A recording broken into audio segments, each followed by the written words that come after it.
Okay. We should be live on Facebook, Twitch, Kick, and YouTube. We should be. Let me know if my audio is working. My mix is not showing on screen. There we go.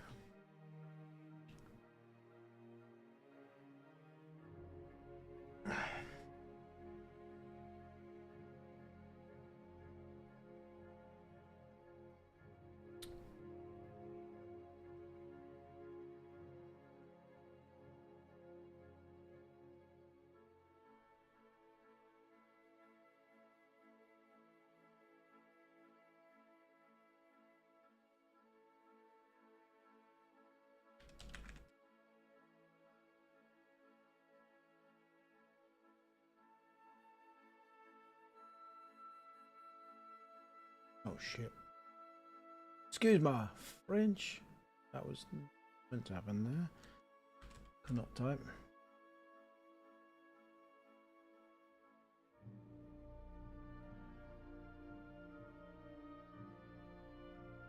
Comment in chat if you can see the stream. Let me know. I'm just getting a tweet out and yeah, we'll jump straight into it. Wearing my Star Citizen hoodie. I don't know. This is the green screen's going to cut out, isn't it? We see this? I'll crank my light up a bit more, but I'm already getting blinded from my stream light. Got a blackout hoodie. Don't really see the badge. Super comfy though.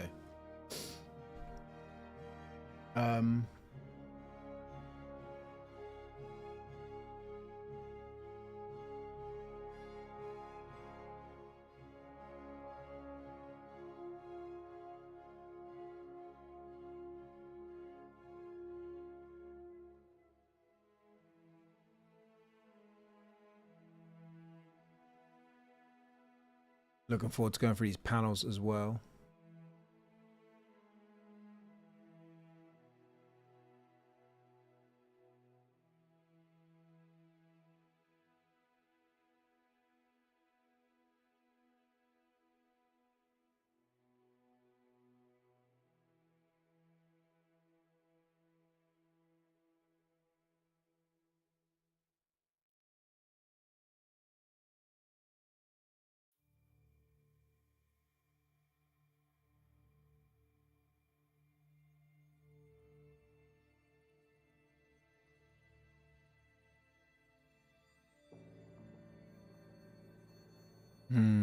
I need a new thumbnail.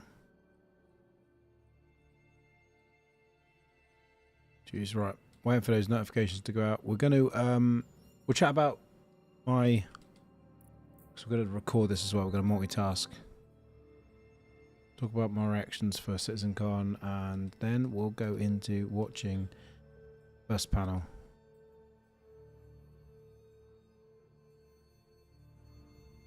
These are all this. Aha, here we go.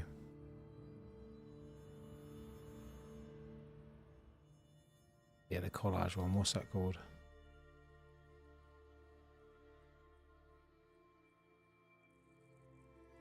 SC collage. Sorry, Jim.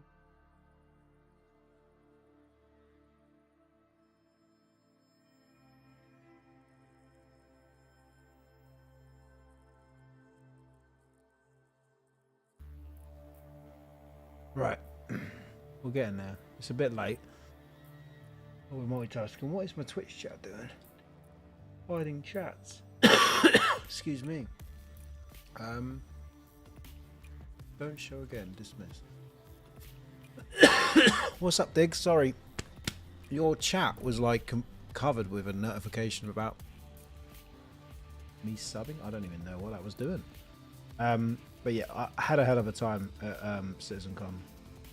Hell of a time. Let me put this up.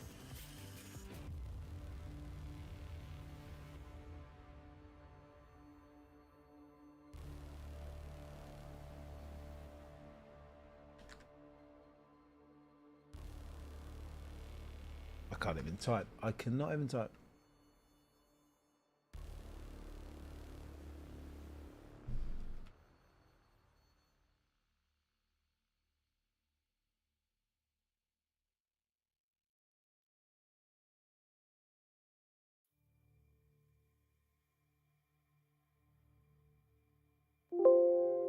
What? I'm not trying to print. What is this doing? Post-CitizenCon 29 reactions. Right. That tweet took way too long for me to do. Apologies. Right. Let's hit. We've got a replay buffer on. We don't need a replay buffer. We're just going to record. So.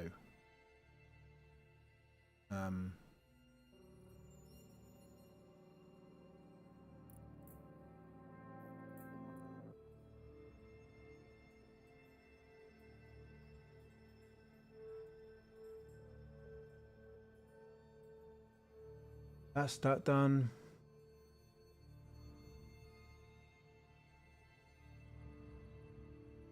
Awesome.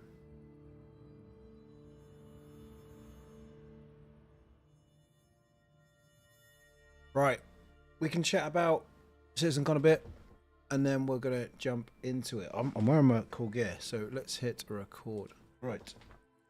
We're here. We're reacting to CitizenCon. And then we're going to go over. We'll probably do 11:30 at night. We come home from CitizenCon. It was a long weekend, and I've not had much sleep since. I had a okay sleep last night, but I've been worked all day. Come home, dad duties all night, and then yeah, this is the first chance I got on to and start recording again. So yeah, we're trying to keep consistent with this content and get on as much as I can. We're wearing an awesome top. So this, should we model this top? Turn the camera up. This is like a digital camo top. It is a CitizenCon edition. I don't know if they do this online, but it's different color underneath. A CitizenCon badge there. So there's a lot of the clothing that was available on the website as well. They didn't have an exclusive CitizenCon badge, so I think I've got it on the hoodie as well somewhere. Yeah, it's actually on the hoodie here as well, which is really cool. It's quite not a plain hoodie, but really comfy.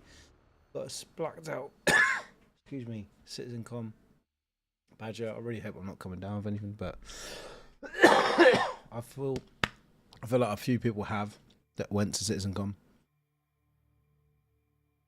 I've heard. So let's go around. So hopefully I'm just firing it off and I'm fine. And you got these little tassel CitizenCon things. I'm going to do a proper dedicated YouTube video on my unboxing of my merch bag. I haven't even gone through it, if I'm honest. I packed loads of them. I know what's in there because we literally, like, between me and all the behind the scenes staff and some of the CIG staff, we did like 4,500 to 5,000 bags, like merch bags we packed. It's ridiculous. So you get this cool merch bag here. You got your UV logo. You had two different style handles for like the regular and then the premium ticket holders, and then you got loads of cool stuff in there, including this really cool collector's tin. Excuse me. I've been fine all night, and now as soon as I hit streaming, I'm start coughing my guts up. Typical. Okay. So yeah, I've got all that. I've got loads of cool stuff I've got to bring home. They were really nice and let us bring some little memorabilia home. I have got my lanyard hanging up for you, so all of us BTS people got this, and I hope it's not been rubbed off. It hasn't. I need to like some coating over this. Chris Roberts' signature on my lanyard, which is really cool. And I got proper Star Citizen one because they're normally plain black, but they had some spare ones at reception. I managed to get one. So a few of us were fortunate enough to do that. But yeah, I could fill my whole desk with Star Citizen stuff now, which is really cool. Vikings, yeah, I not everyone has. I don't think like it's 100% yet Vikings, but yeah, a lot of people did test positive. Unfortunately, it was going around. I feel like a month or two before I went, I came down with a bit of a flu and then got over it. And was perfectly fine before I went. So I'm hopefully gonna fight it off, but it's been going around like people, you know, I've got friends in America that said that it was going around where they were, and you know, different. It's happening everywhere. Unfortunately, it's this time of year, isn't it? It's the winter time. So I knew I was going to risk getting ill anyway, regardless. Going to somewhere that had that many people in one place, but hopefully people recover quickly, and yeah, it's not too bad for the majority or for everyone. Not to, I could have probably worded that better. Yeah, it's fine. I wasn't like being pedantic. I didn't mean to sound that. I just meant, yeah, not everyone. A lot of people have got ill, but I think just generally, whether it's COVID or cold or anything like that, a lot of people play at one place. I've been to not conventions before, but gigs and festivals, all kind of stuff, and yeah, it's always a chance. Or just traveling, like in London, going through like the underground stuff. Anyway, I digress. So yeah, we got tons of like cool merch and t-shirts. We got 2 t-shirts for the behind the scenes, like exclusive t-shirt things. That quite nice. Unfortunately, I got a large and a medium. The large is a bit too big for me, but again, 2 t-shirts, awesome. So yeah, I got tons of stuff. I'll do a dedicated video and everything for that. But just overall, the event was amazing. I've got like being able to watch I missed most of the panels. That's why we're going to be rewatching them now. I literally saw a sneak tiny peek of about 5 seconds of the swamp, which is going to be covered in one of the biomes in this first kind of panel of the new planet tech they're bringing in. I've heard stuff and seen a couple of clips here and there, but I've not watched it properly. And then the only other panels we've seen, we got to go away on each day. The behind the scenes stuff, we got to go and watch. The first day was the Squadron 42 demo. I got to watch that at the back of the hall, so I was on my way over to watch it with all the other behind the scenes peeps, and I didn't know where the seating was. And I was with one of the SIG staff, and then they said, "Oh, stand here. This is so and like." So basically, ended up watching it with some of the developers that actually made the game, and they were talking me through it as it was happening. One of the guys is the weapons guy, and it was just awesome to see their excitement and passion in it. Like, they've seen this mission about, well, I don't even want to guess, 100 times probably, but many times, but they're still getting excited each moment, going, "Oh, wait for it," or "Here it comes," and that they were just, it was so cool to see. And I got a few sneak peeks of what happened and the development. Oh, this happened. We had the problem with this, like, there was one point where the fire started spreading through the level, and they said they had a problem where the fire was actually spreading too quickly at one point, so they had to adjust it, because it's not just like a set piece. Like, you go and play Call of Duty or some of these campaigns, and it feels like it's on rails at some points, and you could just go AFK and you wouldn't die. Sit there.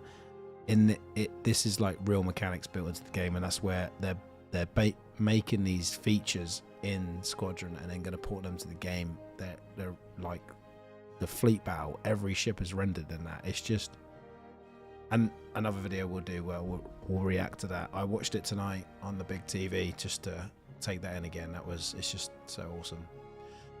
So let's change scenes. On the second day, we got to see Star Citizen 1.0. If I'm honest, the 2 days leading up to that, I had 3 hours sleep each night, if that. And we'd been walking 14-hour days. Hadn't eaten the best while I was there. Because the days over the weekend, we were at an Airbnb outside the city. Didn't go out for proper meals and stuff. So, yeah, it could have planned that better. And I think if I do CitizenCon next time, I'm going to get a hotel right next to the venue, so I can just go enjoy the city and not worry about commuting and stuff like that. So yeah, we got to see that. Really exciting with all the base building. You can see a teaser down here of that, but we'll react to that another time. So let's go through day one. We're not gonna I'm gonna stop this bit. Oh, jeez, that's loud. Go full screen. I do not need to see chat. We know. What's this? 29 minutes.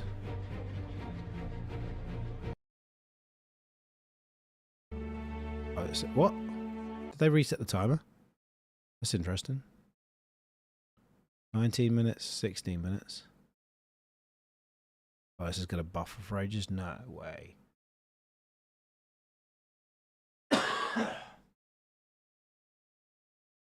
This is...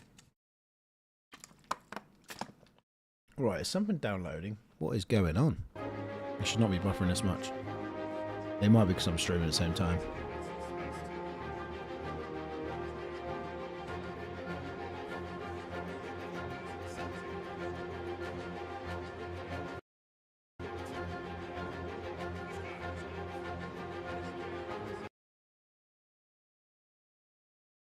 Voices in the background.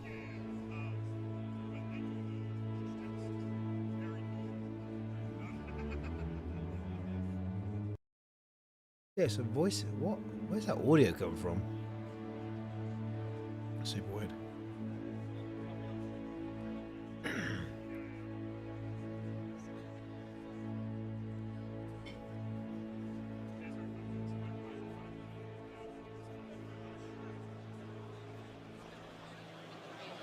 That time was completely off. Everybody. What? I didn't know about that.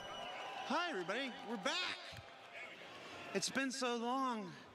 Hi, welcome to CitizenCon 2954. I'll try not to pause. I'm Jared Huckabee. If you're in Hall A, let me hear you scream. Let me know in chat if you've seen this and what your favorite panel If is. you're in Hall B, let me hear you scream. I'm going to take this off. Here, George. Come on, dude. That's George. Say hi to George. All right, you didn't see George. Welcome to CitizenCon 2954. I'm Jared Huckabee.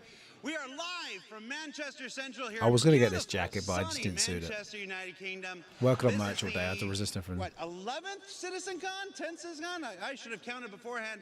Basically, we're back. It's our first since we returned last year in Los Angeles. We've got a tremendous show for you. I'm sorry about the countdown thing there. This is the he does biggest mention it. CitizenCon we've ever done, and as one might expect, it took us a little longer to get things going than we expected. But we're ready to start. We're approximately 20 to 25 minutes from the show start, so we are not going to make our 11 o'clock on the dot start time, but you can guess about 20, 25 minutes. I don't want to brag. So we do got some stuff here. But so I feel like I could have helped CitizenCon? get this on time. Anybody? Just because of, you I don't can't know, see them. There's a bunch of people down here below me sitting behind the scenes. I What's don't CitizenCon? want to say they didn't try the hardest, but Nothing. I cannot wait Chips? to get into project It's more management than and chips. this kind of stuff. And I'd love to get involved in the next one, Vehicles too? in the Okay, planning. we're not talking to that guy anymore. They've done so much amazing things, but working behind the scenes, still think certain things that can tweak and improve. But I think this is a big improvement from last year. Huge improvement. They've done really well. And gather much as they're doing here. Let's take a look across the field here. I'm going to get out of frame here. Let's take a look at the field. Look at that. This is our hangar bay of the UEES Barbary. Look at that ship in the middle. Here now, every CitizenCon we theme our hall B, our expo hall, to one thing or another. In 2019, it was themed for Grimhex. In last year, it was themed for Pyro. This year, the UEE's in town celebrating Citizen Day, and we'll learn more about Citizen Day later in the thing. So, what's on the agenda for this year? Well, CitizenCon, like it was last year, is now a two-day event. So we have a whole host of presentations today and then a whole host of presentations tomorrow. We're going to run them down now and let you know a little bit about what you can expect. So in about 15, 20, 25 minutes, I can't be specific with you at this point. Chris Roberts is going to take the stage and kick off CitizenCon proper. We're just the pre-show here where we like to have fun. So you see all these people in the background. They still had thousands of people queuing outside at this point, as far as I'm aware. That is our core technology. I think a few people actually missed presentation. You might remember that they kicked off last year's presentation with that amazing Star Engine trailer that was like 25 minutes long or something. Incredible trailer. We don't have a 25-minute long trailer today, but we do have a chock-full 90-minute approximately presentation of their new Genesis system, which is a subsystem within Star Engine that will let us build planets at the size, scale, and scope that we've always dreamed of. So you can check that out at the start of the day. After that, we've got a social universe. Now, this is the sleeper presentation of the entire thing. Now, we were a little cagey in the description on the website about what this is. You know, it's everybody getting together and playing with your friends and stuff like this. But I'll just say it's the sequel to a presentation we did approximately 10 years ago at CitizenCon. And if you want to look back at what we did back then, you can probably guess what it's about. Wait for it. Folks that are in large groups of people will want to pay attention to this one.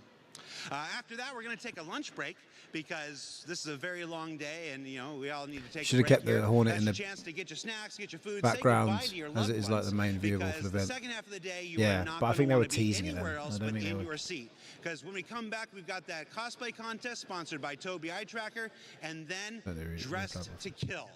Now, Dressed to Kill is also a sequel to a presentation we did in 2019 about armor specializations and basically bringing high fashion in the universe. And then the stream smooth or not? I've just gone live on a fourth platform and I want to make sure it's working smoothly. The return of an old friend from CitizenCon past. Yes, Virginia, it's true. What you've guessed on Reddit, it's here. And then finally, Beyond Pyro, where I don't know what that is actually. I missed so much from this show. Weeks ago that there's no 4.0 content in CitizenCon. Well, guess what? There's no 4.0 content in CitizenCon. We're all beyond 4.0 this year. Waiting for everyone to react to that. All right, I'm going to need you to do better with your cues there. We're going to look beyond But yeah, to what's maybe they should have made a bit more of a feature. We're going to take a short 15-minute break after that, let everybody recharge, and then there's something on the schedule that is currently redacted. I'm not allowed to tell you what that is, but I'm going to tell you guys watching at home the same thing I told everybody out front when they were waiting to get in. Do not let any force on this earth stop you from being in your seat when whatever that is happens at the end of the day. And then on day 2, we come back tomorrow with a look at crafting your home. That's a look at base building, which we first introduced at last year's CitizenCon, and the new crafting system. The crafting system that aims to dynamically change the face of all life in Star Citizen. Has my FPS gone down? There's a reason it's kicking off day 2. You're not going to want to miss that. Then Captains of Ministry, that's replacing our general Ship Talk 2054. Is that what year it is? 940? Yeah. George is saying yes. Replaces our generic Ship Talk segment with a presentation dedicated to the ships and vehicles that will make crafting and base building possible. With the return, with a is the stream smooth or not? An old friend that is it? Hasn't made its appearance. Let me know if the stream is interrupting. Yet. But it's getting a big blow up before it does. So you're going to want to check that out. And then, well, if I can be honest, we got a tight zoom. You got a tight zoom? Yeah. Let me talk to you here. I'm just making sure the stream is working all right. Star Citizen Alpha 1.0. If you're an old school sci-fi head like me, you'll recognize that title. This is perhaps, and you know me, I'm not the one to hype. I'm not generally prone to hyperbole. I'm always like cautious. I'm like, well, you know, it might be this, might be that. I'm going to tell you right now, the most important presentation we've ever done at CitizenCon. Mark it, be there for it tomorrow. Now, that's enough for me. We're going to throw it down to Dan, on the floor of the hangar here, and we're actually going to explore a little of what's here in the UEES Barbary. Dan, are you there? Thank you, Jared. Hey, Dan. Back to Dan's a lovely lad. CitizenCon Met him a few times. My name is Dan Haubrick. I'm the community producer here at Cloud Imperium Games. He's based in LA, and a lot of his staff has moved over to the Manchester studio. Although unlike so then, things look a little bit different than they did before. That's right, as Jared said, Zeus gone is the light rip and jackets. grime of Grimhex, and now I wish I we got have one the now. spick and span Everyone force looks so good of in them. the I put it on. I UEES didn't think I looked that good. Bengal class ship. Didn't think That's it's my right. We are style. aboard the UEES Barbary, just locked in orbit above Manchester. That's right. This entire CitizenCon is themed and brought to you by the UEE Navy. Why, you may ask? Well, you'll just have to keep watching to find out. Now, if you're looking at the screen going, who's that handsome man I'm looking at? You probably have a different tab open. So I'll give you guys a quick second to get to Twitch or YouTube and get to the right tab. Make sure you're watching the stream and make sure you're watching our content.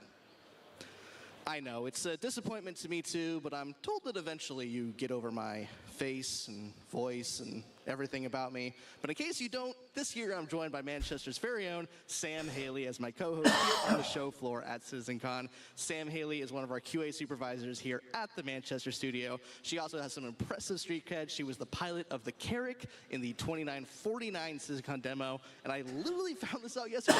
She's also the voice of the ASOP terminal. So we'll make sure that you guys get to meet Sam later today as we're going through. Now, I know Jared just went over this a moment ago, but if you're like me and you can't listen to a man in his, I don't know, mid-80s ramble on about how the sky used to be blue and dial-up used to be a thing, let me explain what we're doing here. I'm here on the show floor at CitizenCon here to show you guys the awesome stuff we have for those of you who are at home and aren't able to attend. So we want to make sure that you guys feel as though you're not missing out. So come follow me and we're going to check out some cool stuff here on the show floor. If you didn't go, you missed out. I'm just saying. To my immediate left, we have the Voyager Bar. If you guys are here at CitizenCon and are looking for some refreshments, look no further than the Voyager Bar. As you can see, we have some impressive refreshments based on our in-game drink manufacturers. We have some awesome flags, we have some awesome pennants. I don't know how well they're going to pick up, but we also have some amazing 3D torpedo burrito dancing Garmin Humble stuff in the background. If you guys are looking for a drink here at CitizenCon, look no further than the Voyager Bar. I'm sure we're going to see some of our developers here around 4 p.m. Probably closer to 3 p.m. They're going to be here any second. It's been a long couple of weeks, so we'll give them some privacy and we're going to move right on. Also to my left, we have our Monster Tech Sim Pit. If you guys are looking to experience Star Citizen in a way that you've never experienced before while you're here at CitizenCon, then the Monster Tech Sim Pit is a great place to be. Using our VKB I wish I was live more. These are awesome places to check out Arena Commander and Star Citizen in real D4D. Now over here, come follow me. Does that person who's not paying attention today? Come follow me. How you doing, Easy? Now over here, have you watched any of the show? We're going to be visiting the community booth section a bunch during CitizenCon, so I'm not going to get into too much detail now. But as you can see, all of our community booths are themed after cargo container manufacturers. We have Anvil, we have Argo, we got RSI. Wrong show, guys. Freaking all of these containers are filled Mandalorians with walking around. This is not a Star Wars convention. There's some awesome stuff, like I said. There was some cool cosplay stuff there. So I'm not going to get into too much detail right now, but there's some awesome stuff there, filled with groups that make the verse a more immersive, impressive, inclusive place to be. Excited to check them out later. Come follow me. Come follow me. As you can see right here, we have our general lounge here at CitizenCon. This is nice though. Like they had loads of seating, which is nice. The humdrum and everyone could just sit down here. Bits and bustle of the auditorium. The general lounge is a good place to hang your cap, sit down, and relax. It's also a good place for you guys to make new friends. You guys are here for a shared love of Star Citizen. So if you guys want to make new friends, feel free to grab a seat. Still happening. Ask people what their favorite ships are, their favorite ship manufacturer, their favorite game feature that may or may not have an issue council report. And you guys will make friends for life here at CitizenCon, here at the General Lounge. And I know there's something that we haven't talked about. It's a pretty big thing. It's a pretty big deal. I know we've just been glossing over it. I think we finally should talk about it. I'm talking about, of course, the Addison Lounge. That's right, the Addison Lounge. If you are looking to sit down in comfort and style, the Addison Lounge is the place to go. We have our United Empire of Earth timeline. That bar's pretty cool. You see the staff either side there. It's a good place for, again, so they had to check IDs for people to make sure they were premium ticket holders. Enjoy the show. I'm seeing some BTS people. Anyone in the grey shirt? I think that's it. I mean, would have been Sam, BTS. I don't know where my co-host Sam is. Sam, I don't think. If you see anyone in this shirt, hi, Sam. I don't think there's anything else that I'm missing on show 4, right? I don't think there's any major stuff I glossed over. Nothing big or exciting that I didn't talk about, right? Can't really see Dan, the shirt. I know the most big thing in the room is your ego, but other than that, there is one thing you haven't mentioned yet. Yeah, let's talk about the Hornet in the room, shall we? We have an amazing set piece here at CitizenCon this year. It is massive. It is the biggest Citizen written on our back, so we we were citizens on the citizens, show floor here at CitizenCon. which is very relevant for when you hear the last panel. Impressive. It has some really great audio displays. Yeah, this is where we were. I was working here. I was working in the merch, which is off to the side of Hall B.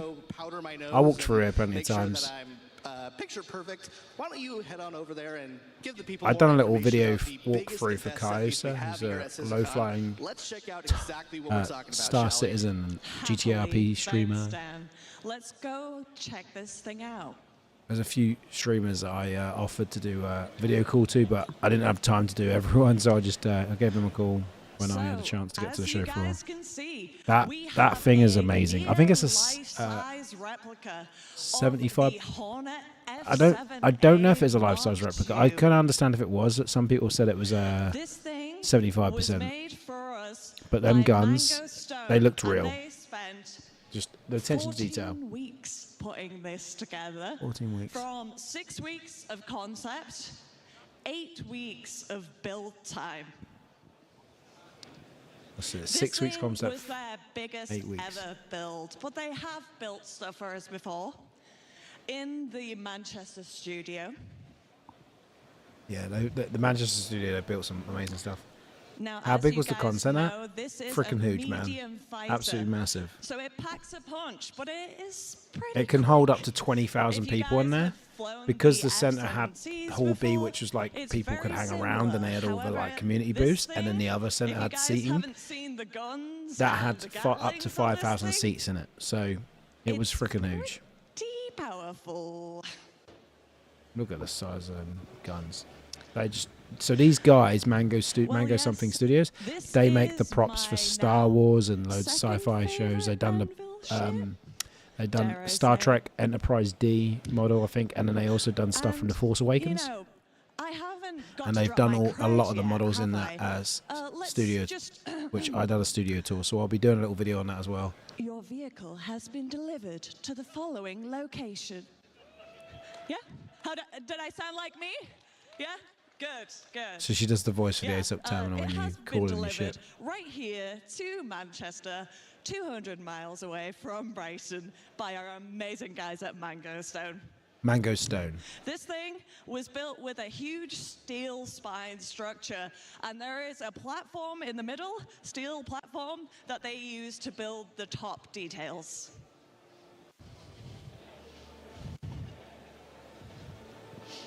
Only thing with Sam, she's breathing down the mic a lot. Yep. If you guys don't get the chance to see this in person, just look at everybody's social media for the next 5 years. I'm pretty sure this is going to be people's profile pictures, cover photos, whatever it might be. So yeah, if you're at the event and you don't get a picture with this thing, I think you're missing out. Yeah, it was pretty damn cool. So yes. Lifelike replica. Are we ready to head over? Brill, I think we're nearly ready for the first presentation. But before that, I'm going to hand you over excited to see this Jared. Planet Tech. Jared, over to you. And this is an Sam. example. I've seen this Sam. clip. Look, there's Sam. Hi. And there's me. And there's Sam. There's me. Now, what Sam This is why was far Jared too is best in humble the to tell business you for this. Is that He's she, into as entertainment. in her role in QA, has more flight hours on the Hornet than almost any person at CIG, which is why we gave her the wonderful introduction to the Hornet. So, and you might remember Sam from CitizenCon 2019. She flew the Carrack through the very first jump point to the very first visit at Pyro. So let's give Sam a round of applause, please. That's cool. So she's pretty good at her job. She was too humble to give her credentials herself. So now we are going to go into Hall A. Hall A is where the magic happens. It's Okay. where everybody needs to. What if you get a find their sense of seat scale from this? and get ready for the start of the show. You going So, next hey, time, Easy? If you're here in Hall B, You gonna come, let's or has it all got to be in move America if over you're gonna into go? Hall A. Anyone And the else sooner we that's all get in been there, tempted the sooner by we can seeing start this? the show, and the less I have to vamp like this. Everybody in Hall A. This is the All right. hilarious bit. So, look, I'll I've seen show this you bit. how. Follow me. Do. Hey, what you got? Want to take a picture? Take a picture. All right. Oh, that way. There you go. Hi. Oh, you have a timer on it. I don't got that kind of time, man. Okay. You want to? Here, I'll take the picture. No, I'm a professional. Hold on. Okay. No, let go. Let go. Let go. Yeah. Oh, you got a battery. Yeah, Let go. I have to. Here, I'll do it. Oh, now you push the button. Yep. There you go. I'm a professional. Ready? Stand over there. Yeah. Hey, I gonna be.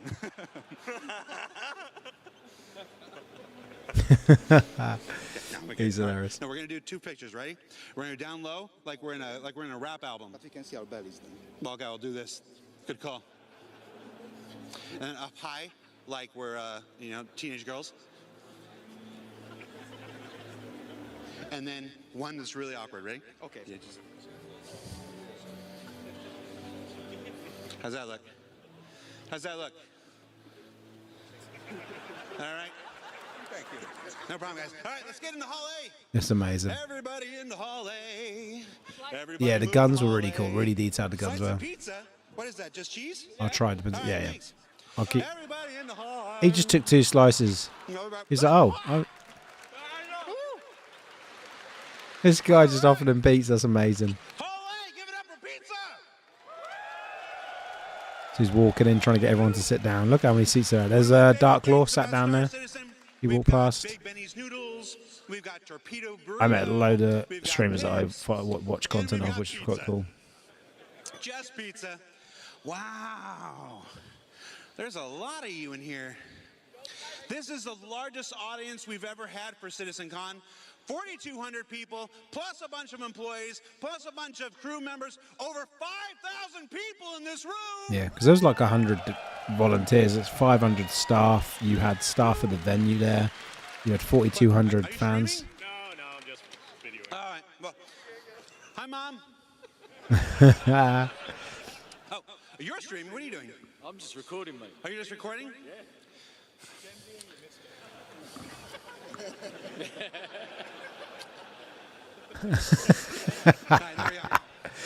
He's just amazing. He's so funny. Right, Entertainment. here, thanks. All right. So, CitizenCon, who are you? Martijn. Martin? Yes. Where are you from, Martin? Netherlands. Netherlands. Yes. I love the Netherlands. I don't remember most of it, though. Do you? Yes. All right. Must be different for visitors. Different priorities. I don't know if I'm supposed to say that on stream. Whose phone was this? There you go. There you go. All right. Let's go on. How much time do we got? Hold on, I got to put my headset on. How much time do I need to do this for? Where's Chris Roberts? Chris Roberts is here. Does he have his mic on? Okay. All right, sure. I mean, if that's what he wants.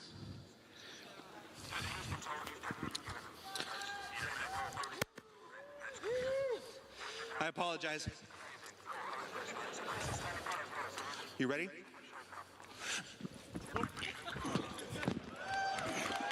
He drops stuff on the floor and he just runs across, right? He injures himself. And he doesn't, it's not his hamstring, it's his calf. I think I legitimately pulled a hammy. Oh, that thing is rock hard right now. Oh, you're going to check out my shoes. Yeah. Donatello. They have some cool shoes. Leonardo. Raphael. Yeah. All right. So that's all I got, everybody. We're going to take a few short minutes. We're going to start the show. Chris Roberts, he's going to kick this thing off proper. So stay tuned. We'll be right back. You're going to love the show, everybody. Thanks.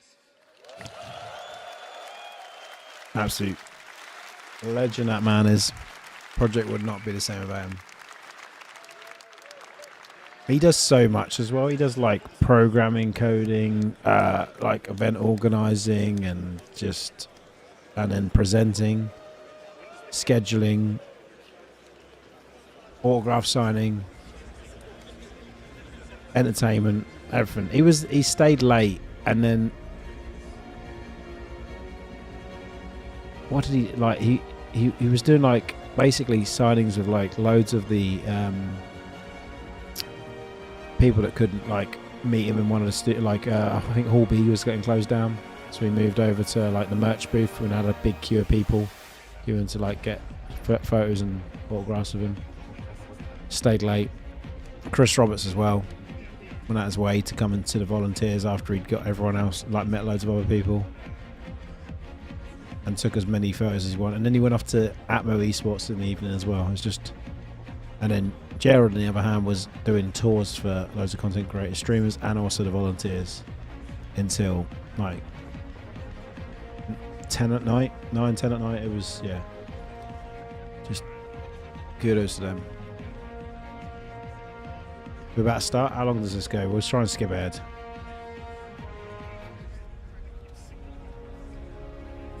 Oh, jealous. Oh, okay. Oh, okay. This looks good. Okay, Chris Roberts is about to walk on stage. Right, while it's warming up, I'm just going to put the kettle on because I need a hot drink.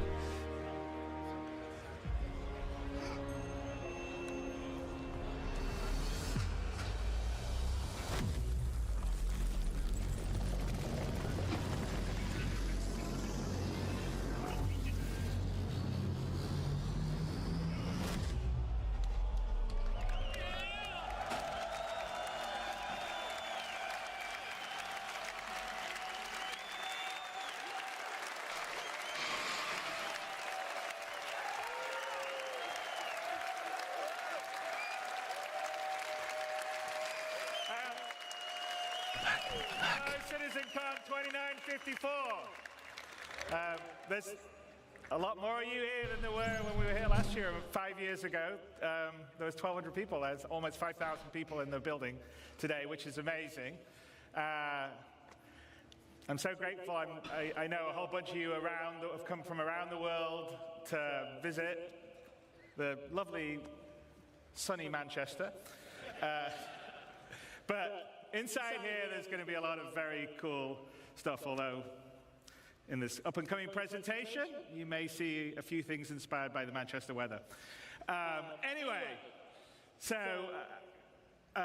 like the first title of our first presentation, Brave New Worlds, we're on the cusp of a new era for Star Citizen because server meshing is finally a reality. People are making their first jumps to Pyro in Evocati testing right now, which is pretty awesome. We're going to have it out at the end of this year. So I think it was going to be a great new phase for Star Citizen. And over these next 2 days, we'll talk about the new tech and tools in Star Engine that will help us craft those worlds that you're going to be flying around to. And you'll hear about our plans beyond 4.0 and how we get towards Star Citizen 1.0, which is out of alpha and for everybody to play. And a little later this evening, I've got a special surprise for you, so you definitely want to stick around for the 5:30 show. Anyway, the team has worked really hard on the lead up to CitizenCon and this year to work on, first of all, what you've been playing in live, what you're going to be playing, what you're going to see here. So I'd like to thank them all for working extra hard and putting all their love and care, just like you guys love and care what we're building, into what we're doing. So thank them and you guys. And without me waffling on, I'd like to bring CIG's CTO, Benoit Bézageur. Did I say it right, Benoit? Yeah, okay, good. I'm always bad with French surnames. To the stage to start our journey into the future. So did you say you've seen any of the panels? Easy. Anyone else seen it? Right. Anyone watching on Facebook, I'm going to end the stream now because I think the bitrate is getting,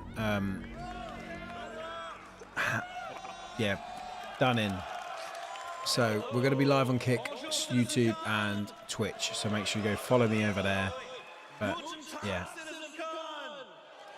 we'll post some videos, and I'll post a link in my YouTube video as well. But pop over to one of the other platforms if you're on Facebook. I'm not going to need this anymore. Cool. I am Benoit Beauséjour, or as some of you know me, I am Balt on Spectrum. Today, we will talk about Brave New Worlds. End of that. This is That should make things a bit easier. Monarchs. It's a barren planet, not really habitable. Now, since the advance of our planet tech, we've always allowed players to circumnavigate planets and move from orbit to ground seamlessly, explore complex areas in intricate detail. Now, with server meshing, we're going to need a lot more locations for missions and destinations for more life. We are, definitely. But there's a major question that has always And keep them unique as well as the important part. Making them unique. How are we going to make a large number of planets and systems? Clouds and stuff. How are we going to meet the fidelity benchmark we've established? Oh, in this technology update, we bring life to lifelessness. I'm going to pause this very quickly. I'm going to go grab my drink. Bear with me.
Too many things.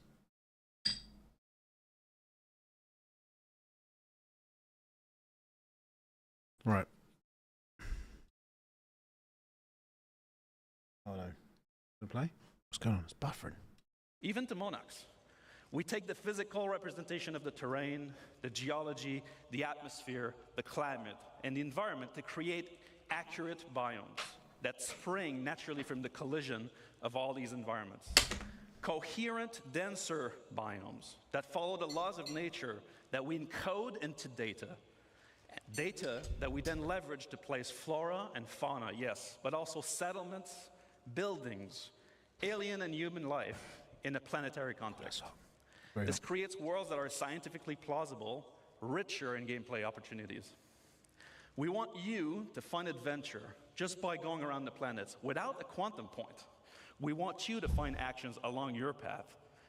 For this, we are changing how we made the game. So you're not just going to have like we are scaling how fast travel points. You have to actually explore. This is not scanning just a and Tech update. exploring, this is a collection flying of systems that we call Genesis. Genesis. Now, to help me explain Cool name. this nice work and this nice technology, let us kick us off. And I Really excited for this panel. Probably one of my most like Brown and Will Hine for phase 1 of Genesis. anticipated panels.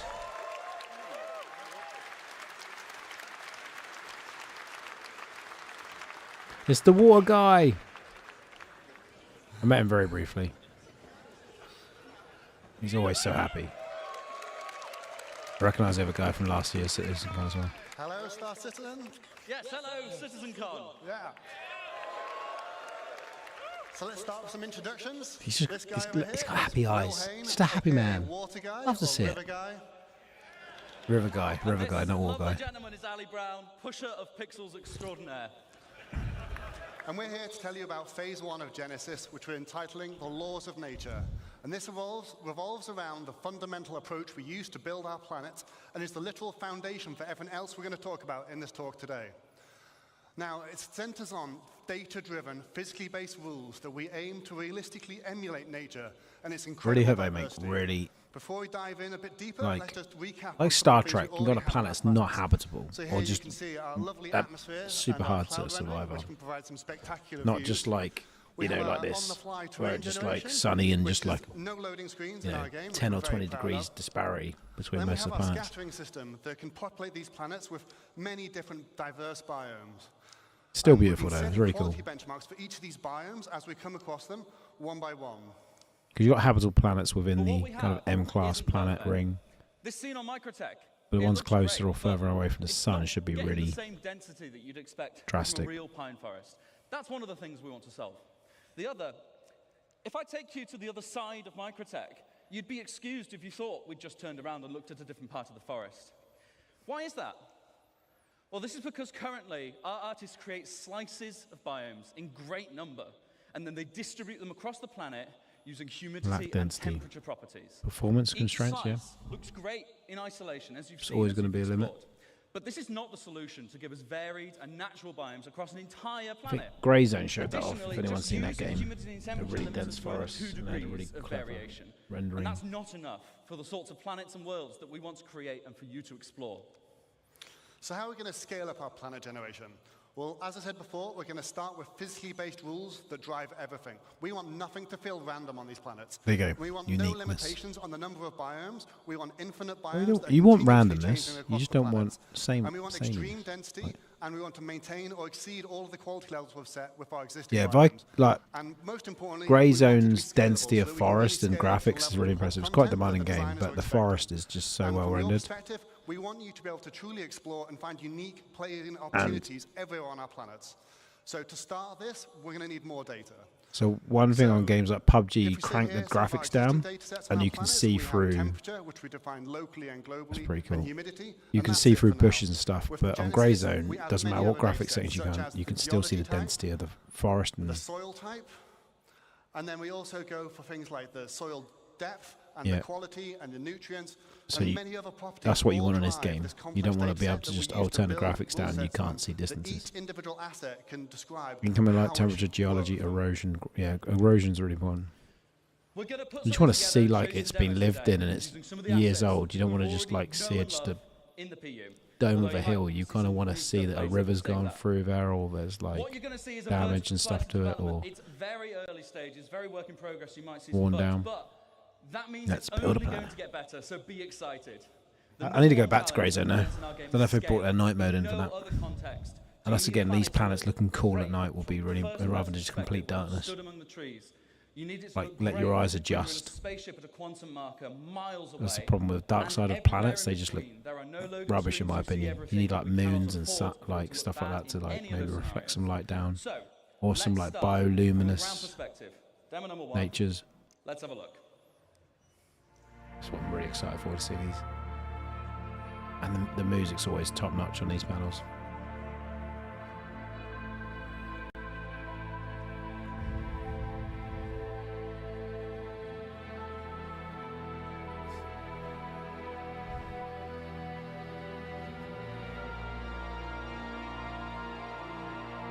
This is a work in progress, so it's going to get better. It's cool. There's some colorations with the soil and leaves there. And the attention to like how much detail. If you look, even looking in the habs, like in that, you can even see the materials like metals and woods and stuff when you get really close. And even on these, you can see a lot of detail into each like leaf and stuff when you get close, but like from afar, it still looks decent. So, how do we make that? That looked okay. Like it wasn't too much drastically different to what they've got now, and I'm not, so let's talk about it's how good it is now. The ground. So. What's happening? He's getting in our previous terrain shader. The ground. We just switched between different ground bedrock, textures soil, depending on climate, and didn't really consider the unique properties of each type. Debris now, and the snow. terrain shader That's cool. is based around 4 layers. We always first but debris is a lot of things that, like that scene on debris. That's normally missed in a lot of games. It's normally like plain soil or dead leaves, grass. And then when it gets cold, we add snow. But like in a forest, that's how it is. Branches, twigs. Because we do this all in one shader, we're able to achieve that as well as being performant. We can also use things like water saturation to darken and tint the soil and other properties to make it look more realistic. But that's not what filled most of the screen in that demo. That's the vegetation. Yeah, that's why I like different colorations, like the yellow grass, leaves, rocks there. That tells it how to respond to our rich data. Just hope them rocks don't stop you from driving vehicles through these. And vehicles can just drive over them and not fucking... That's a physics-based game. This automatically creates the cohesive environments that you saw in that clip. Not handcrafted anymore. No one has told those ferns and those pines to be like that. They each want to be like that. And that's what we're doing. Multiple assets coming together to create a unique microbiome. These trees have got personalities. Same thing. They have a they're cool though. Look, they're breaking up. Some of the branches are broken. You see the distribution, and it's how it all works. Let's meet the flora. So you don't want to see two of the same tree next to each other, or even anywhere. Like. And have a look at some of their properties. Now, just to note, they are all going to look quite similar because we've already seen them in the same place, so they must be similar. So, building blocks like grass and common grass, medium amounts of sunlight. Look at details of this. pH level and distance. Sunlight. We had salix bushes forming our underbrew, and we had pines, of course. So they have certain parameters. Diversity is driven by competition. Everything has ideal conditions, which affects its competitiveness. We also have additional This is crazy, the depth that they go into just for this. This game is going to be unbelievable when it's out. There'll be so much stuff that you just take for granted when it comes out, and no other game will be doing it. Light. Because we spawn these assets in a hierarchy, it's easy to propagate shade data down over the distribution of the assets so that we can control ones that prefer or reject shade. Often, like these ferns, well, even them branches and a bit of dirt there under the tree, you see that. So you will see but not many games do that. Or a place where there's no asset, and also, if a game does do that, they're not at this scale. That's another thing, is being able to do it at this scale. You'd understand a game of this magnitude would just have like a bit like No Man's Sky, just have a forest bunched up one place. and then a field. Oh, this is all kind of merged together seamlessly. Got different trees there. I know this gets a lot better as well, from what I've heard. I'm excited to see the next panels when different environments. Yeah, look, that looks cool. You can't have grass on this rock face, so it's not developed there. It's going to make every area unique, which is really cool. Make for picking your base really cool. Pop-in is a bit there. You can see pop-in. You don't want to see that as much, and I think Star Citizen generally does that quite well. This is trap flying around quite quickly. But here, you're not seeing much pop-in when you're going up in the sky. I think it was more shadow there. It's one thing you want to see less of. Like, if you do multiple layers of level of detail, so, to take you through some of the things we saw in that clip, it can merge them together, so as you're going closer, you don't really notice the extra level of detail jumping in and popping in. Seen that our rocks sometimes feel a little bit randomly scattered, and it can be quite an obstacle sometimes. So in this clip, you saw that the rocks are no longer randomly scattered, and they're now placed based on physically based rule sets. And this logical grouping is achieved. That's what they need to do on older planets to fix it, offline to like build Daymar. localized data maps, and they describe Way the too many size rocks of the just aggregate and rocks around it. and the density. Well, I understand there's probably meteoroids, depending on its kind of gravity Natural clusters of boulders at the forest edge underneath and the its cliffside. atmosphere. This And on that atmosphere note, you wouldn't might have have burned noticed up that the cliffs have been dramatically improved in how they meteors. shade. We also see things like the natural clumping of vegetation caused by seed dispersal. This is controlled per species, so we can get better emulation of their unique growth patterns and create a much more realistic environment. And we also calculate the slope aspect, which is the exposure to vegetation to solar radiation and other environmental factors. Solar and this allows radiation. us different species What are you to flourish talking in about? different This is conditions, as crazy you can see on level different of sides detail. this valley. And over larger scale, we calculate the age and vitality of each tree individually to drive exactly how high they should be, but also the color of their leaves. I'm surprised they've gone in with this, because this is not boring and not tedious. This is really impressive, but it's not a wow moment. I'm surprised they started with this panel with this. Okay, so this they should have started with, like right at the start. Look at that. Seasonal wear on the trees is incredible. Let the leaves fall off, please. So that would be incredible. All these If rules, all this data, then certain all planets comes might not together have to winter, create to be what we fair. They call might just have truly like more of a emergent biomes. Let's have one more look at 20 how this degree varies to over a 50 much degree larger kind of scale. variation. Not every planet's going to be exactly like Earth and go through a complete like seasonal cycle.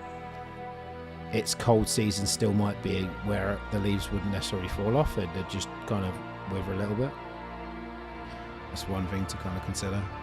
But that's where they can make all these planets very unique. Like, even if you go to winter on 3 different planets, it's not the same. It's what you'd love to see. Because then you can go, oh, have you been to this planet in the summer, or have you been there in the winter? It's so like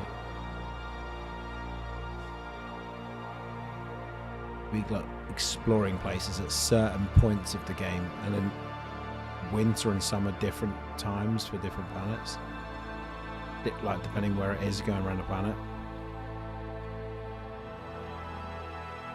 Just crazy to think. That might be accelerated depending on how quick the rotations are as well. It's pretty cool. A sandy colour slope there. Grass forming on certain parts there.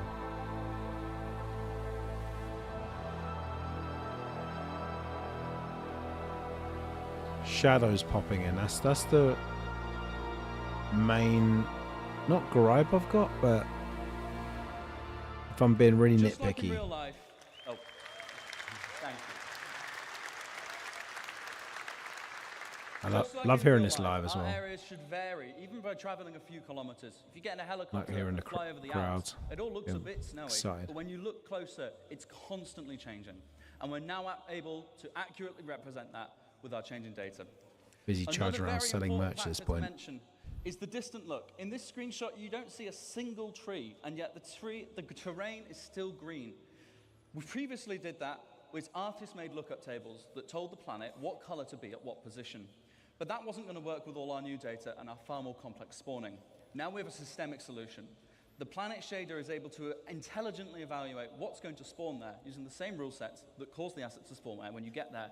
That means we can sample the sort of color that is going to project onto the orbital view and use it. We get a far better accuracy from the result.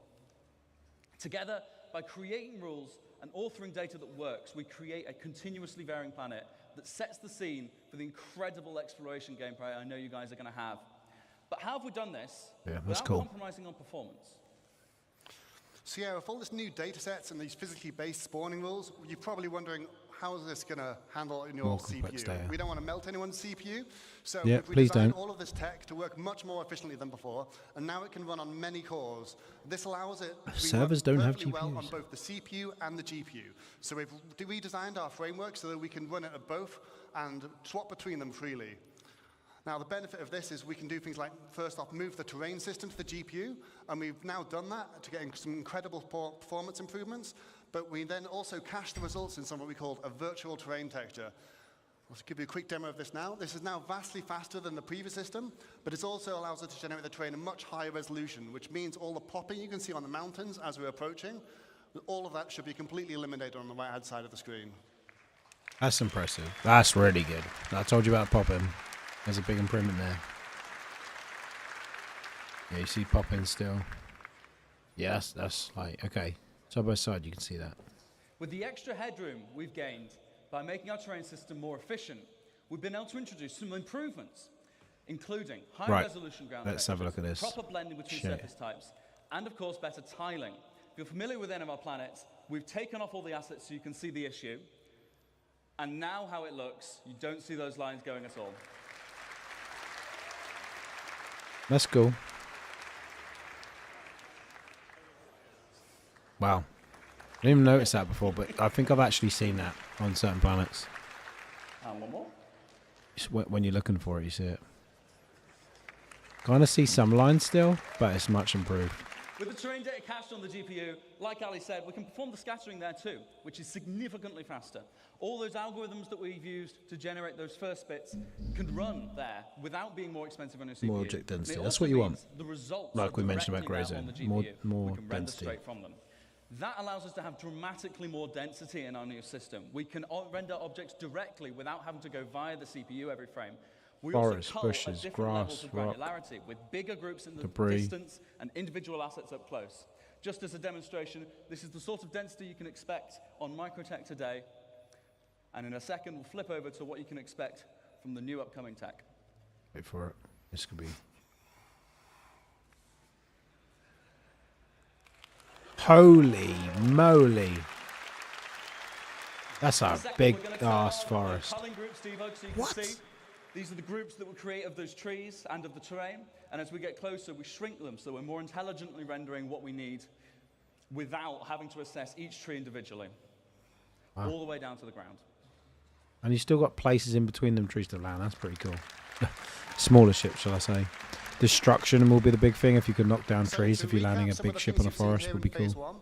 We had data-driven rules based on physically based data, generating emergent biomes that continuously vary across our planets to get infinite possibilities. And we've achieved this with much greater density than before and much faster rendering. And we also achieved seamless transitions from ground to space with zero popping. So now that we've got all this tech, that's what you want. It's time to talk about how art might make use of this. So for that, I'll hand you to the next phase towards Sebastian Schroeder. Thank you, guys. It's even better. So they're going level. So that's the fundamentals of it. No physical. Thank you. Should get even better. Thank God there's only 20 of you, otherwise I'd be nervous. Right, thanks for having me. I'm here on behalf of the Planet Content team, and we're very excited to finally show you some of the things we've been working on.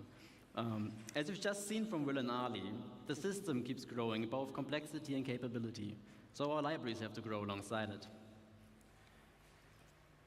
Wait, should I click? No.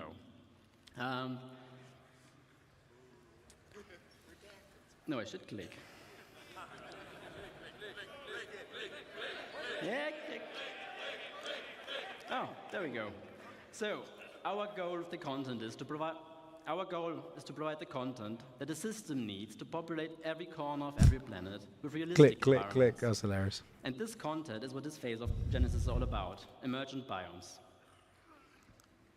Okay, For keep our first clicking, man. example of today, Show us some it's almost a shame content. Will left because like, it's about moisture, but let's look at very high moisture and medium to high Okay. temperature. Now this sounds very boring. I feel like this could be really cool. Oh, this is the swamps. Whoa. Yeah, this is it. This is when it feels a lot. Look at that. It's freaking. We're in Jurassic World, Jurassic Park, on a planet. We're back to the Cretaceous periods.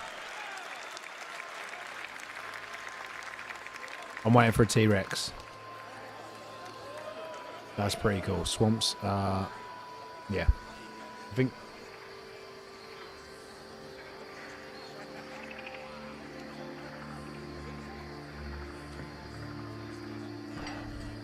Them leaves look pretty damn cool. I'm getting excited over plants, and I feel like a gardener right now. What, like? Oh, hello. Low flying. That's pretty damn cool.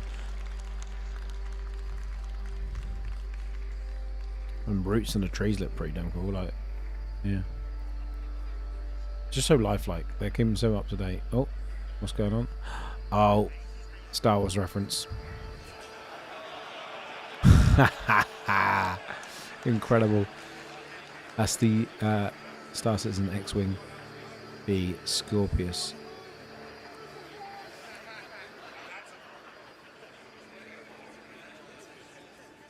God damn. I had to do it.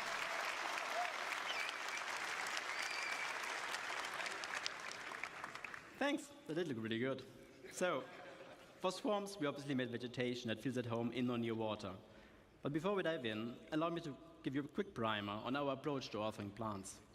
Most species can survive in a fairly wide range of climate conditions, but will only thrive if the conditions are ideal. To support this concept, we author our vegetation assets to describe the full growth cycle of a species. If the conditions aren't ideal, they may not Full grow growth to maturity cycle. or look their best, What? but the species can still Let's exist. simulate the whole So, life let's have a cycle of the closer look. plant. Oh, here we go. It's For the interesting. water's edge, we made plants like this Alternatera and the iris. We also need the aquatic ones to float on the water surface, like the water lily or the pickerel weed. This willow and the one after, a Chinese tallow tree, while comfortable near water, we can also use to replace some of the more aged assets used to seeing elsewhere in the game. Looking pretty cool. The last one, it's taking a bit longer now, but the last one, I'm gonna wait. The last one, you may not see used much in other biomes, but it's a very iconic one for the swamp, the bald cypress. So I'm gonna wait. I'm gonna wait.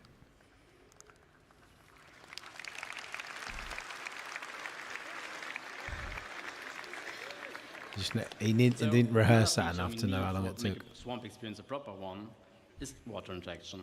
He seems quite relaxed, this guy. Like, I think it's the first time he's been on stage. From what not seen him before. We wanted to make a biome that highlights We don't those remember him. advances. Apologies if Let's he have a has. brief look at what it's like being inside the swamp. I thought that was a crocodile in that log. Oh, look at that. As you walk or swim through the water, you may come across obstacles like logs or debris floating on the surface. They will react to the player character and can be pushed out of the way. Wow.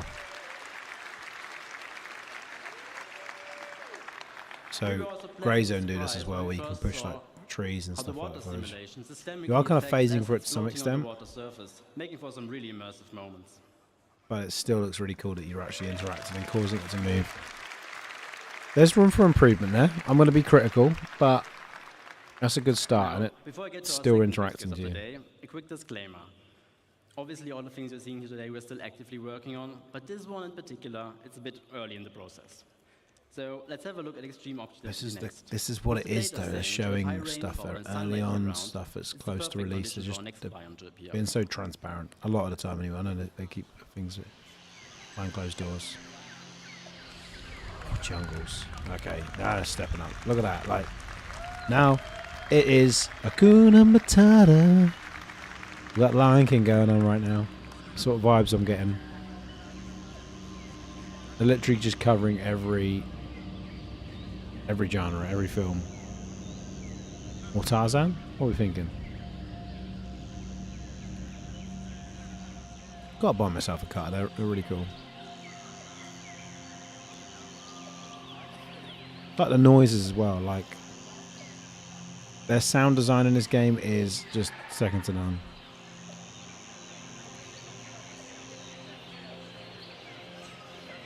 It's a cool suit.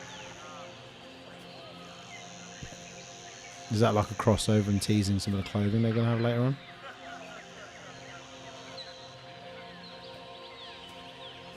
We've got a shadow and effect.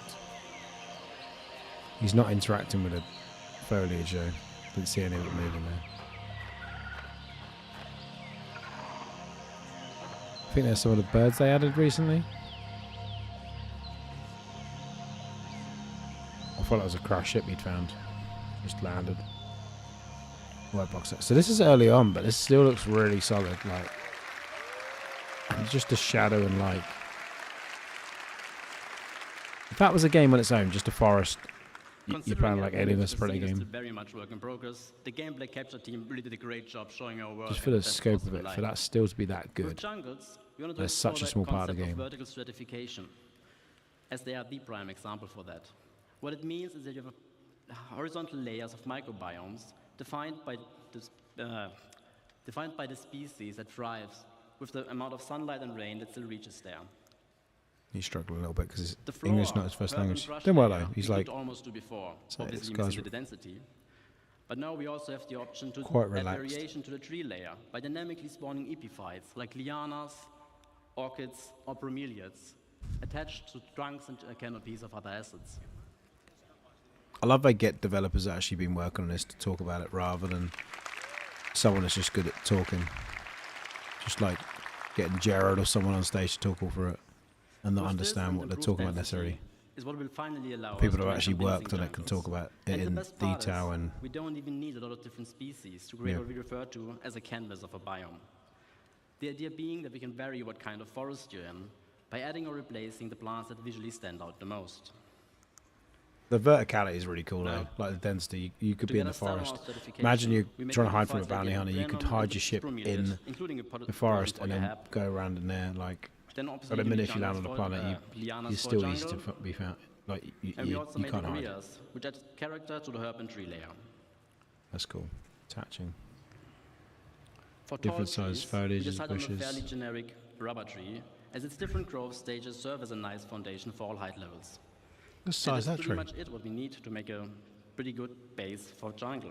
I heard the word redwoods mentioned, so I'm looking forward to seeing them. They're really cool. Now, for a third imagine if you had to track something down in that forest. So that's another. It's just these environments create more mission possibilities. Support a lot of different forests, but we also wanted to use this opportunity to explore extreme scale. Wildlife hunting, really cool. Hunting down missing items. Trying to find a hidden cave within a forest. Oh, here we go. This is what I heard about this. I haven't seen it.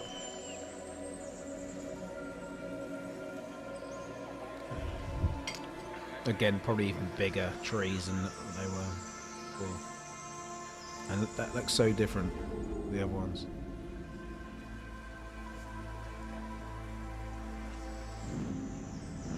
Oh. For goodness sake. How many sci-fi / Star Wars references are we going to have? This is freaking incredible though.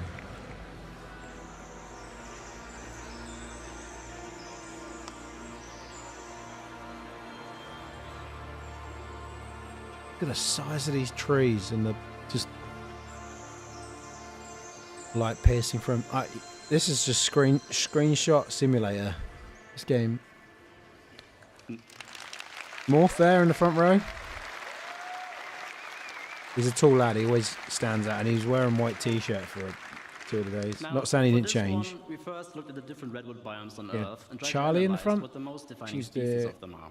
community With this understanding, we then decided on the following plans to allow manager, for a fairly supervisor, universal redwood forest. Coordinator. They will easily support variation across continents and planets. A fairly common family of species for the ground levels of all redwoods are ferns, in our case the sword fern. We also made a huckleberry variant to provide some visual density for the shrub layer. To to add some Jurassic vibes. Are they copying plants from Earth? They need to come up. If they are, The they most need to important one, though, obviously sequoias. inspiration. And they ended up Just being come one up of with our some most complex sets more yet. diverse plants that As it are turns alien. out, they can grow to be fairly ridiculous in size. It keeps going. Holy moly! That's a carrack. I was like, what ship is that? That took me way too long to figure out. Bigger than a carrack, that tree. Holy. Now, one thing our game's foliage is sorely missing is the ability to properly react to what's happening around it. The goal here is to unify all forces from all sorry for the horrible rhyme. All forces from all sources. Wind, characters and creatures, ships, explosions, and whatever else. And have the vegetation behave accordingly. I need to rework the wording. Now, as part of our tech improvements, we will be implementing a GPU-based simulation that's fit for our game scale. For now, we've set up the ferns with our existing CPU-based one to better visualize what it will feel like to walk amongst those giants. Oh my days.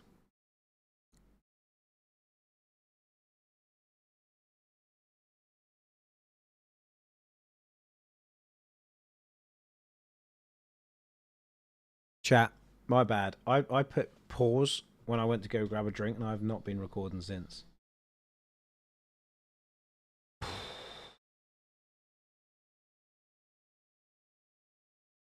Where did I get up to? We'll figure it out in a bit. I'm going to record that bit in between.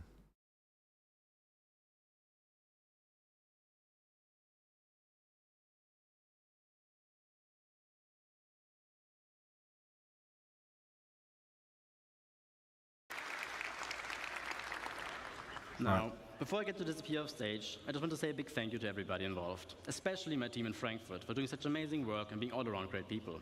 And also to all of you guys. I really hope you have a fantastic CitizenCon. This concludes this phase of Genesis, so please welcome Ian to the stage so he can tell you all about the next one.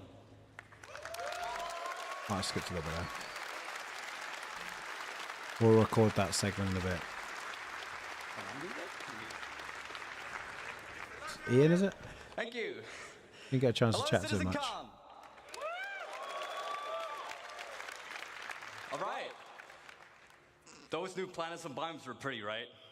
But it's time for phase-free civilization to give you some stuff to do. So, let's talk about location density. We've emulated nature as well as we can to make sure our planets are physically based and realistic, and our biomes are emergent. But it's time to start populating the verse, because where there's people, there are their lives and the structures they build. So it makes sense that whenever you go and explore these planets, that you find their lives. And what's even more important is that when we make these structures, that they use and they follow the same rules as our biomes, such as the jungles and the swamps. But before we continue, let's first take stock as to where we are now. At the moment in the verse, we have these custom, beautifully made locations. Yeah, they're cool. Give me Star Wars vibes, definitely. Distribution centers, or even just some outposts. And these have all been handcrafted by our designers and artists to hit that benchmark. And they've been working directly on the planet. However, going forward, this doesn't really scale with how we want to go forward with the game. Server meshing is about to arrive, and we're going to have a way higher player count. So those 73 bunkers across Stanton just won't cut it. No. But in general, it's also pretty barren. There's not much for you to explore. In between them, yeah. In between the points of interest, so it is no like exploration gameplay. You haven't really put your character to use for the way that you should. So this means we need to go bigger, which means we need to change our workflow. And with any workflow means we need to first establish a new benchmark. So, with our new benchmark, we are ensuring quality and improve on our previous work and make it even better. And any location that you'll find needs to have its own unique personality and no repetition. We don't want you to find the same location twice. This also means that this is your exploration. Unless it's like a same company building. So when you go out there and explore with your character or with your Corsair, is that whatever you find, you can share with your orgs or with your friends. Okay. As for density, if you fly down to the planet, we want you to find something, let's say, every 100 clicks. but also improve It's the a mission good minimum experience. amount, So yeah. when you stay more on the planet, you're more How immersed, big these and you go planets from are? location to location. Just keep going. So going Be forward, interesting to know we are on an average planet how modularizing much that all is. our existing locations and assets, and we're basically making a library of buildings and layouts. that They've we're already been doing using this. To Seen it no longer before. work directly on the planet. The neat thing. Yeah, so all instead these of actually modules and having to assets manually can be place them, iterated that's what I upon mean. and tested right in the editor for all the designers and artists. And then you can To just ensure fun gameplay and interactive get an sandbox algorithm activity, to do it. and also make sure all the mission stuff is there. I can Basically, totally we're help building with this. a toolkit. Yeah. So let's look at some of the things that we need to keep in mind as we are making that toolkit. First and foremost, we've got our art style and branding. We've got things like Frontier for our settlements. We've got high-tech for the emergency shelters, but also utilitarian, like our bunkers and distribution centers. The richer the data, the richer these locations will be. Secondly, they all have a function. We've got mining for our mining outposts, farming for the farmsteads, or just places where people live. The function of the place will define the way the place looks as well, and its form. Yeah. And last but not least, the people as well, Oh, the that's faction cool. and their loadouts. We've got lawful people like the new Citizens detail for on that. Prosperity and That game Pyro. looks really nice. Unlawful, such as Xenofred, and sometimes not even Tusken no one. Raiders, The place needs they to look a remind me bit, you know, derelict. In different places, you'll find different people. So, now that we've made our toolkit and we've defined all this new stuff, let's start building thousands of locations.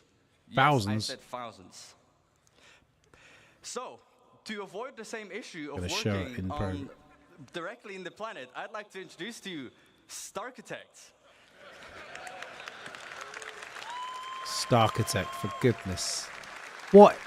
These names, just put star in front of them. To do is directly on a planetary scale Everyone's scatter all these new laughing 'cause it's libraries the and modules ne- and assets terrible and name. no longer work directly on the planet. And it uses the same logical rule set I mean, as it's our not the emergent worst. biomes. And it also gives us full control over the data that we set on these locations. So expect locations in places where they make sense. Yeah. Let's Good. kind of look at all this new Genesis data and all these new libraries Like an and open check area it into or- Starkitect and see what it gives us. Near a mountain base. Look at that. As you can see, we're now able to make full-size locations, and they will look completely different based on where you'd find them. The layouts are controlled by the rules, and it will reflect its place in the verse. We've cool. got farms, mining outposts, but even our older locations, such as the bunkers that you find on Stanton.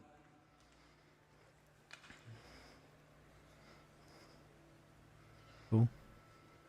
Show a few different variations.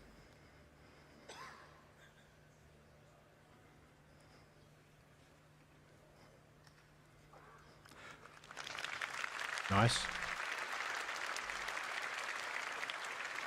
So, let's look at an example and kind of use the tool to really, make a location. We can define the rules, as I've mentioned a couple times by now. So for our mining outpost, it wants to be near a resource. We can specify what this resource needs to be. But we can also give suggestions where sometimes you'd find it here and sometimes you wouldn't. If the location has refineries, it might want to be near water to refine the resources. Then secondly, we can define what buildings should be there. So obviously we need mining buildings, houses for people to live as well, and even power buildings that we can leverage with the resource network. Okay. Starkitect will intelligently figure out where the place is and what needs to be at the location. Next up, farms. So there's Its like rules, power buildings, you can temperature. have missions Not every to plant can repair live in them. every temperature, but the same with soil type. Only certain plants can be in certain grounds. And then we can query the seed map to determine what plants you would find there. What are the harvestables? As for the targets, again, farm buildings, obviously, power buildings, houses, but even animals, such as our beloved quasi-grazers. And last but not Space least, girls. derelict ships. We've got these all over the place currently. Rules, well, they'd be close to anti-air because I would be shot down. But even in harsh flight conditions, such as mountains or low visibility, you'd probably most commonly find them. Okay, that makes sense. Targets, well, crash ship parts, of course. Sometimes you'd find the full remains of a javelin, and the other time you might just find the nose of a starfare laying around. Ooh. So, let's talk about coherency. Sure, we can scatter all these locations, everyone on the planet, and you'll find them in places they make sense, but we can do better. You don't just want to find an outpost completely on its own, right? We want to make sure it really feels like people have built their lives here. So, let's talk about some missing bits. Yeah. We want to tell tighter stories, That such leads as to the 1.0. people's lives, but also logical exploration. Actually, If I find one campaign thing, story. I expect to find something similar or something else nearby. We also need more data control. What defines one mining outpost being different from the other ones, aside from the Okay. harvestables? Yeah, uniqueness is important. And also give the narrative developments. Make sure, you know, people build near rivers, on mountains. They build near town halls. They build near distribution good centers. resources. So to hit that bit of our benchmark, we make sure that locations are near each other and group them together. The effect it gives is a fully developed landscape with vistas and points of interest all over. And we group them together in what we like to call a cluster, like this one, that has 13 locations. It's not bad. Let's talk about clusters. Clustering means generating locations near other locations. Makes sense, So, Dub. for example, Yeah, if you okay, find a let's have a look at distribution this. center, just like in the verse currently, Forward I operating would find base forward away from operating that. bases Yeah, next okay. to them. But if you go Where you even got further mining out, to get back to the distribution you'd center. find mining outposts to funnel those resources to the FOBs. Makes Go out sense. even further, you'd find caves around them, because that's where they might find some of the gems. And then we can even specify the data on a cluster level. All of the factions that live at this whole cluster, any mining outpost, that would be the same people, but also what commodities they sell, to find on what resource you'd find. So let's look at an example of the clusters. We have our mining cluster. Again, we can define what rules we should have. Rules, well, near a resource, just like our mining outpost, but also it needs to be on a lawful planet. We can target on a planetary scale where they would need to be. They need protection. As for the targets, well, caves, mining outposts, but even trade posts. Let's go to the other side of the spectrum. Yeah. Okay. Before I do Makes so, sense to I have them forgot. Data. logically We there. can, on a cluster level, specify, again, what mineral commodities, but also what harvestable types you'd find are in that region. Now let's look at the other side of the spectrum, an unlawful cluster. What rules? Well, they need to be far away from any other cluster, because they want to be isolated and do their evil deeds on their own. And also on an unlawful planet, such as somewhere in the Pyros system. For the targets, outlaw outposts, crash ships, because they would shoot them down, and also ruins from just places they just completely overrun. The data on this one, you'd find specific loadouts, and they'll be using weapons that you wouldn't find in any other legal system. And these weapons will be sold at the shops in these regions. So, The derelict. now that we have a cluster, Proclaimer. let's go even bigger. Just like our locations, we can put clusters near other clusters, and we group them together, ranging between 10 to 15 locations each. And we group this into what we call a sector. Like this one, that has about 120 locations. However, That's impressive. on a planetary scale, we can define how many sectors we should have, with each their own data and persona. And every single one of these locations is now ready for the mission system to hook up and give you gameplay, and for you to find a bunch of places on your own. And just on That's this crazy. side of the planet, can you guess the number? We've got about 3,042 locations. 42. They hadn't announced squadron at this And again, point. this means as Starkitect, we're just able to, on a planetary scale, just define how many locations we need, what you'd find there, and to just give that full identity.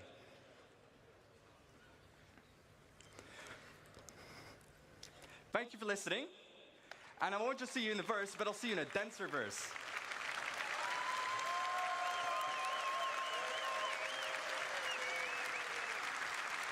However, this was only the first phase of civilization. Let me introduce you to the stage, the person who will introduce life at these locations, Francesco Raccucci. Go for it.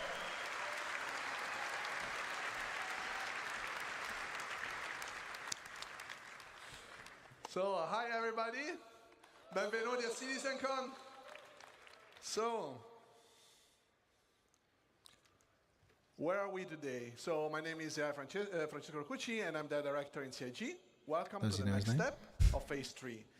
We will look into how life adapts to the laws of nature and how all the NPCs can interact pretty much with this incredibly vast and dense. I'm struggling here, so we'll probably watch this bit and then stop the stream because. So up to this point, we have seen how we are building the worlds. I'm going to try and do a highlight video of this. And this is to make sure that what you see is not just beautiful and realistic, but also physically accurate. So the distribution of the elements that we have seen and the location and the POIs are influenced by geology, mission, narrative, and the lore. Those locations point of interest, just cannot like be lifeless. Little base. We want the planets to basically leverage the space that emerge with life. If there's a build-up forest, it would be cool to give you reason to land a ship further away and then have to use land vehicles to get there. Emergent environment, that is everything we have just seen being built out of the physical data set. Users-made locations. So this includes everything that our designers or you players will create in the world. So something that is mankind-made and not predefined in the environment. Interior of those locations. Now, this is very connected to the previous point. The difference is that they represent usually a confined space where there is much more tight interaction. And for NPCs, it's a lot about interaction with objects that we are usually used to in our everyday lives. And then the day and night cycle. So in essence, the passage of time. That's so again, make it look better at night, not just gameplay. pitch black. So to allow life to respect this world and conform to the rules that this environment defines, well, we want to improve our tools and workflow, and we want to distance ourselves as much as possible from a designer-driven approach. This is because, first, it's labor-intensive. It can be prone to bugs, but also because the scale of the words that we have just seen are very hard to be, designer-driven and markup. So we want to improve this workflow, and we will see how manual markup is also not usually the best option, because with these words that are heavily impacted by users and changes and customization, it's very hard to know in advance where interesting things are. So today I want to show you a couple of examples of what the IT team has been focusing on to make these systems supported and scale correctly to support these vastly dense dynamic worlds. So we'll look at perception in light and dark environments and dynamic cover generation. So attacking an outpost now must have a level of depth that goes beyond what we had. So layouts of the environment can change, vehicles may or may not be present, and PC can be anywhere. And if it's a bright day, well, we will be more visible, but our enemies will also be more visible. And if you choose to attack at nighttime, well, we'll attack in shadows during darkness. That's cool. It's going to be a bit harder to see our enemies, but we will also be harder to be spotted. And it will give us more opportunities to be stealthy and sneaky. How do we do that? So as you see, there is also a lot of different light conditions in this outpost.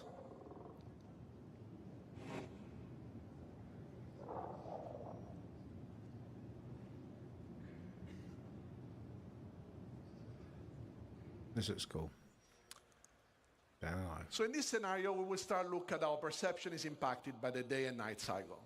On the planetary surface, as we've seen in the outpost, natural and artificial lights are the two elements that will impact vision. And knowing that, you can use this to leverage your gameplay style to exploit basically all the environment.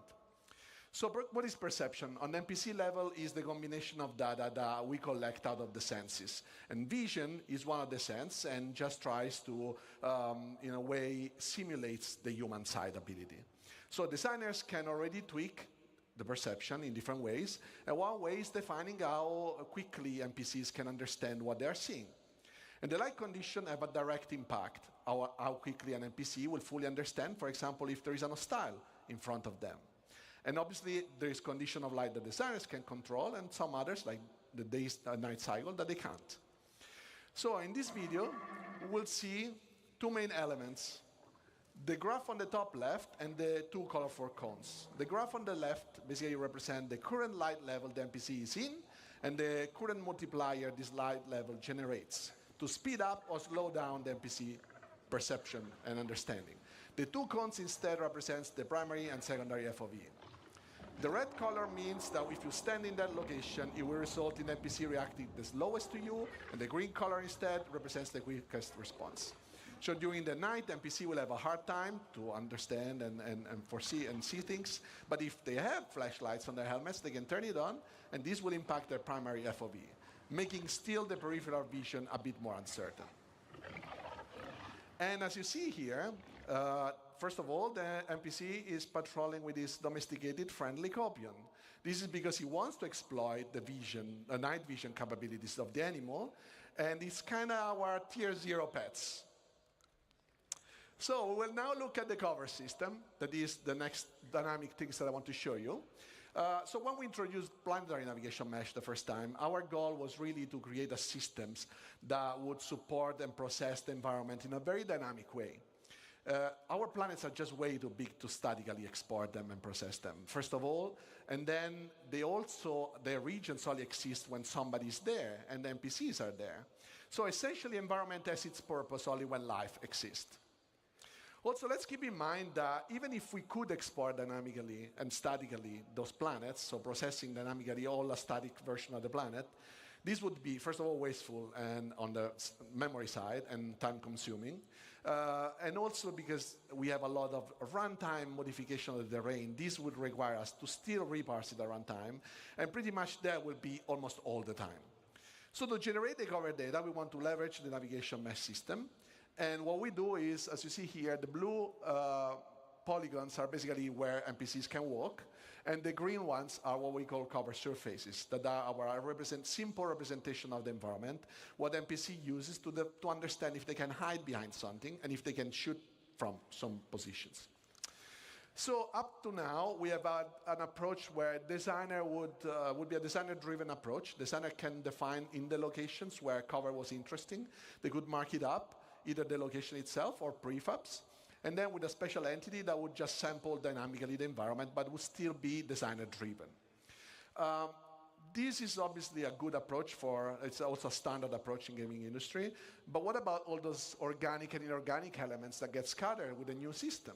Like if designers want to iterate on these ones, for example, and they want to change the physical data sets, those scattering tools will just change completely the layout.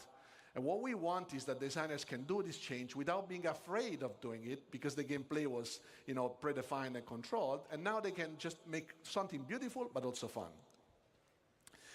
Besides that, yes, we did have a prefab approach where you can build stuff out of small building blocks. This is obviously a good approach because it's, in a way, you can build stuff out of smaller version, but this creates a lot of unnecessary data. Imagine a crate, and we can say that the crate can generate cover. Now we stack 100 crates, and what happens? That we have a lot of data to generate cover that we have to process, throw away. This would just waste CPU cycles for nothing. This is why, until now, you also couldn't find an NPC in a forest like this one and see them hiding behind a tree or a rock. So enabling the dynamic generation of covers on the planet allows us to exploit all the elements of the environment. Whenever navigation mesh generates, NPC can now have a chance to fight with you hiding behind available elements. Boulders, rock, walls, and are all useful elements right now. However, we don't have to limit ourselves to static geometries, but also vehicles can be used for cover. And as you can see, this is dynamically generating while the vehicle moves. So be careful where you park your Ursa, because now it can become a source of danger for you as well. Last but not least, these systems can be just used on all the different type of navigation mesh we have, so not on the planet, but also, for example, the interiors and everything you guys construct. Because obviously, you guys will build your own locations, but you don't really mark up stuff, or you don't want to decide that, because that's going to come automatically out of the system. So I want to show you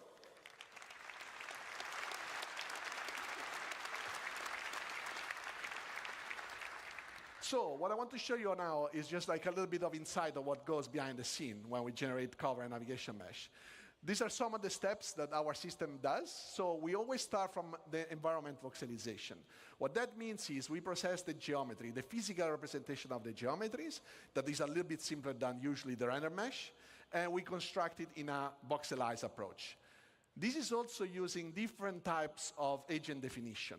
Why so? Because obviously where a human can move is not the same as where a vehicle can move. So we can define different type of precisions and then speeding up the process where we have to, and be more precise where we cannot be to. And we can also create overrides based on different things. For example, if you crouch, you can enter into smaller locations than where you stand. This process is basically common between navigation mesh and cover. After that is generated, then we can evaluate the voxel in different ways. For example, defining where we can walk. So can we make the step with our foot over a specific voxel? Or is there something in front of that hole in the nav mesh so that we can actually cover behind? And then we can basically decide where to generate cover surfaces. And after the cover surfaces are generated, we can process where the cover locations are. Cover locations are a good spot for NPC to be behind the cover. So what we see here is that with the introduction of Maelstrom last year, obviously we knew this would revolutionize how you guys are playing. And we did have to find a solution to handle all the destruction you can create. So you were destroying so much stuff in this world that we had to find a solution, right? So this is why we approach the cover generation navigation mesh as it is, because there is just no way for us to predict anything that you're doing, and we want just Maelstrom to be another trigger for word evaluation. Okay. So as you see, this is all dynamically generating. And destroying anything just makes the word be reevaluated. So as you see here, we can have also lots of rules, so you can see that here. But when things break, first they invalidate, and then when they rest, for example, we can decide when is a good moment to regenerate, so that we also don't waste too much CPU cycles. The color that you see is mostly cover quality. So you see the light green is high cover, the dark green is low cover, and then we have the red that we introduced some time ago that is basically not really good cover, but if there is nothing better, well, it's better to be behind something than being, in open space. So let's just recap. What we want to do is finding a plan and having a good plan to approach life in this vast universe. What we want is the life to be able to systemically evaluate all the dynamic environments that is generated. We want to improve our workflow, not only to support designers and being faster, but also support all your guys' creations. So we want the life to adapt, and this is all for making the game fun for you, so that everything comes together. So thank you all. This was phase 3. And now, let's welcome Ben Parry, that will introduce you guys to phase 4 of Genesis. Awesome. Right, we're going to carry that on in a bit. I am freaking knackered. I'm struggling to stay awake. Hello, I went live way later than I wanted to, but we kind of covered a little bit. The more I think about this, I think I'm just going to record my reactions to it and then just edit it and take the bits out that I want to. So yeah, I'll compile a video from these and we'll watch them on the next stream. I need to transfer some data because I want to have the live server downloaded, ready to go. We'll start playing that, and we're going to see if we can stream up on stream. And I have got plans to start building a PC, second PC, so I can do streaming that way. Should be easier. But yeah, thanks for jumping into stream if you have tonight. Appreciate everyone hanging out or saying hello. I am knackered, so apologies if I've kind of like not been completely there with all the energy. And I'm going to do an unboxing video. There's a lot of plans I want to do. Do it after a good night's sleep and not working for the day. I'm off for the next week. So when I get some chance, I will be putting out a lot of videos. So keep an eye out for them. But yeah, peace out, everyone. Thanks for watching.